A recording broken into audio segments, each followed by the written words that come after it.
चमत्कार। छोटी सी मन्नू ने गुल्लक से सब सिक्के निकाल लिए और उनको बटोर कर जेब में रख लिया और घर से निकल पड़ा। पास में ही केमिस्ट की दुकान थी। उसकी सीढ़ी पर वो धीरे धीरे चढ़ गई। वो काउंटर के सामने जाकर खड़ी हो गई और बोलने लगी, पर छोटी सी मन्नू पर किसी का ध्यान नहीं गया और ना ही उसकी आवाज़ किसी को सुनाई दे रही थी।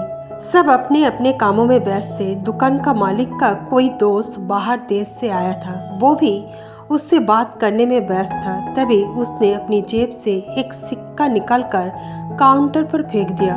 सिक्के की आवाज़ से सबका ध्यान उसकी ओर गया। उसकी तरकीब काम आया। दुकानदार उसकी तरफ आया और उससे प्यार से पूछने लगा, बेटा तुम्हें क्या चाहिए? उसने अपनी जेब से सारे सिक्के निकालकर अपनी छोटी सी हथेली पर रख लिए। बोली, मुझे चमत्कार चाहिए। दुकानदार पहले तो कुछ समझ नहीं पाया, तो फिर से पूछा।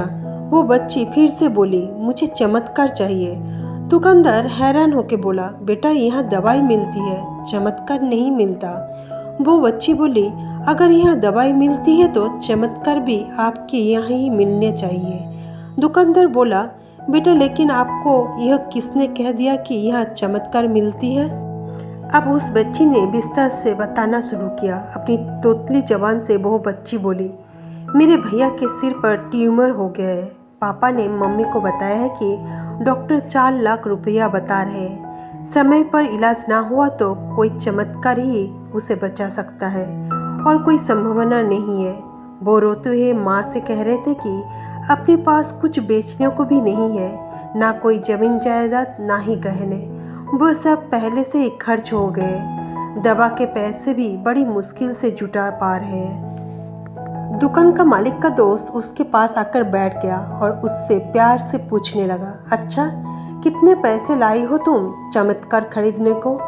उसने अपनी मुट्ठी से सब रुपया निकालकर उसके हाथों में रख दिया। जब उसने वो रुपया गिने तो 21 रुपया 40 पैसे थे। वो व्यक्ति हंसने लगा और मन्नू से बोला, समझो तुमने चमत्कार खरीद लिया, चलो मुझे अपने भाई के पास ले चलो।